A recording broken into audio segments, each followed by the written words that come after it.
زانیاری زیاتر دەچینە لای ئەحسان سابیر پامنێری پێم ئەحسان سڵاوت لێ بێتۆم کاتت باش زانیاری زیاتر دەربارەی کۆنفرانسەکەی بەڕێوەبەراتی گشتی ئەوقافی سلێمانی چییە؟ ئامانجیان لە بەستنی ئەم کۆنفرانسە چی بووە؟ بەڵێ سڵاو لە ئێوە لە تەواوی بینەرانی کەناڵی ئاسمانی پەیامیش بێت. ئێمە ئێستا لە هۆڵی پیرخدری شاوین لێرە بەڕێوەبەراتی ئەوقافی سلێمانی سیمینارێکی ساز کردووە بۆ سێ زانای ئاینی وڵاتی میسر کە ئەم سێ زانایە سێکیان بڕوانامەی دکتۆران هەیە و مامۆستان لە زانکۆی ئەزهەر لە وڵاتی میسر دەیان بەڕێوەبەراتی ئەوقافی سلێمانی دەیەوێت لە ڕێگەی سوود وەرگتن لە بیر و بۆچوونی زانایانی وڵاتی میسر بەتابەتی ئەو سێ زانایە بەرەنگاری بیر و بۆچوونی تونڕەوی بێتەوە لە هەرێمی کوردستاندا بۆ ئەو مەبەستەش لە کاتژمێرنەوەی بەیانی ئەمڕۆوە سیمینارەکە دەستی پێ کردووە. سێ بەش لە سیمینارەکە بڕێوە چووە کە تێیدا هەریەکە لەو سێ زانە ئاینیەی زانکۆی ئەزهەر لێرە بابەتەکانی خۆیان پێشکەش کرد. دوای ئێستا ڕێستێک وەرگیراوە وەک دەبینن مامۆستایانی ئاینی دەیانەوێت لە شوێنەکانی خۆیان دانیشنەوە بۆ ئەوەی بەشی دووەمی سیمینارەکە دەست پێ بکات کە تێیدا لە بەشی دووەمدا پرسیار و وەڵام دەکرێت لەو سێ زانایە بۆ ئەوەی کە بەرچاوڕوونی زیاتر یاخود گۆڕینەوەی بیرروڕای زیاتر لە نێوان زانایانی کورد و زانایانی وڵاتی میسر بەڕێوە بچێت بۆ وەرگرتنی زانیاری زیاتر و زیاتر وردبوونەوە لە بیری تونڕەوی. ئێستا من بەڕێز مامۆستا مححمودی ئازادیم لایە بۆ ئەوەی پرسیارەکان مەڕاستەی ئەوکەم مامۆستا ئەگەر عەزیەت نەبێت تەشریف بێنیتە ئێرە مامۆستاجان تەشریف بێنیتە ئێرە عەزیەت نەبێت. بەڵێ مامۆستا لە ئێستادا وەک دەبینین بەڕێوەبەراتی ئەوقافیان لایەنەکانی کە سیمینار ئەنجام دەدەن بۆ بەرەنگاربوونەوەی بیری تونڕەوی تا چەندە مامۆستایانی ئاینی بوونەتە بربەستێک لە بەرامبەر بڵاوبوونەوەی بیری تونڕەوی لە هەرێمی کوردستاندا. بسم الله الرحمن الرحيم الحمد لله والصلاة والسلام على رسول الله محمد وعلى آله وصحبه ومن والاه. بحقد أولا بخياتي أم دكتوران وأم مصاب رزانة كن كالجامعة أزهري مصر وهاتون بوئيرا البته هەرێکیان مثلا وتارێکی خۆی خوێندەوە وتارەکەیان پڕ پێس و بە پێز و بە تام بوون بەڕاستی هەرچێکیان قسەی باشیان کرد لە ڕوانگەی مثلا کارەکانی پێغەمبەر و ئەحادیثی پێغەمبەر عەلەیهی سڵاو وسەلەم دوانەکەیان بوو. بەڵام ئێمە باس لە عولەمای کوردستان دەکەین. عولەمای کوردستان دەربارەی تونگ و توێژی بە حەقەت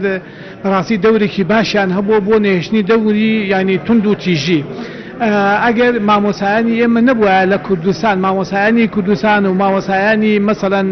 خوتبە خوێن لەسەر مینبەرەکان نەبووایە یعنی مەسەڵەن کوردستان ئەبوو بە گۆمی خوێن. بەڕاستی کە کوردستان ئابەم شێوازە ماوەتەوە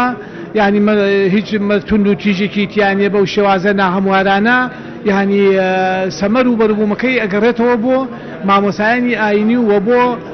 مامۆسای مزگەوتەکان و خەتیبەکانی مزگەوتەکان یعنی سەبەبکار و هۆکارون بۆ ئەوەی کە ئەم تند و تیژی نەمێنێ. و ئەلبەتە ئەوانیش مەثەلەن مامۆسایانی میسر نازانن کە لێرە یعنی مەثەلەن ئەهلی کوردستانی ئێمە خاوەنی و تند و تیژیە نین و ئەزانن کە لە کوردستانە خەڵقێک کە تند و تیژی کردووە مەثەلەن خەڵقی دەوروی وڵاتی خۆمان بۆ هاتوون تند و تیژیان کرد و خلاصە هەنێ بابەتیان کرد و ئەمانە. ئەم سێ مامۆسایە لە وڵاتی میسرەوە تا چەنە ئەبێتە پردێکی پەیوەندی لە نێوان زانایانی گەلی کورد لەگەڵ زانایانی وڵاتانی تر بۆ ئەوەی کە بیر و ڕایان زیاتر بگۆڕنەوە لەسەر ئەم دیاردانەکە ئێستا بەرۆکی جیهانی گرتووە پێی دەڵێن دیاردەی تونڕەوی و تند و تیژی. وەڵا الحەمدوللا یعنی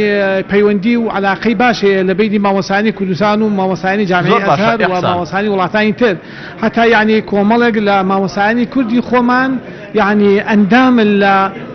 بلين لمجمع عالمي إسلامي لمجمع علماء عالمي إسلامي براسي علماء كردستان نقهل ليس هل كون ولديال زمانه يعني دسيان هبو تكرايان هبو لقل ما مساياني دروا هم أوان إسفادان لما مساني كردستان وما مساني كردستانيش إسفادان لما مساني دروا وما مساي جامعة كان كدو الحمد لله ما مساي يما أمرو لكردستان مثلا زوريان خاوني بكالوريوس وماجستير ودكتوران ويعني لو باري فكرية الحمد لله زور بيشغليان كدوا بەڕێوەبەراتی ئەوقاف لایەنێکی معنیە بەکارەکانی ئێوە لە ڕابردووە چەند بڕیارێکی دەرکردووە بۆ لادانی هەندێک لە مامۆستاکان تا چەند ئەم بڕیارانە بە دروست ئەزانن تا چەند ئەو بڕیارانە جێی خۆی بووە کە بۆ شێوە مامەڵە لەگەڵ مامۆستایانی ئاینی بکرێت. والله بەڕاستی لابدنی مامۆسایانی ئاینی خۆی ئەوە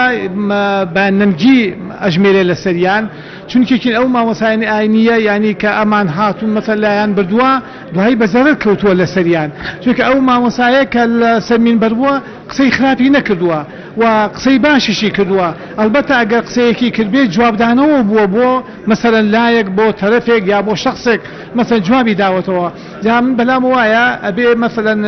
ئەوقاف و وەزارەتی ئەوقاف زیاتر تێکەڵاوی هەبێت لەگەڵ مامۆسایان و زیاتر ئیحتیمام و گرنگی بە مامۆسایان بدەن بۆ ئەوەی کەوا مامۆسایان ڕۆڵ و دەوری خۆیان هەبێ لە ساحەی کوردستان و ئیقلیمی کوردستان. دەست خۆش بێ سپاس سپاس بەڵێ دەگەڕێمەوە لای ئێوە ئەوەی کە دەیبینن و گوێ بیستی بوون بەڕێوەچوونی سیمیناری بەڕێوەبەراتی وەزارەتی ئەوقافە بۆ بەرەنگاربوونەوەی بیریتون ڕەوی لە هەرێمی کوردستاندا. بەڵێ زۆر سپاس بۆ ئیحسان سابیر ڕاستەوخۆ لە شاری سلێمانیەوە لەگەڵمان بووی سپاس بۆ زانیاریەکانت.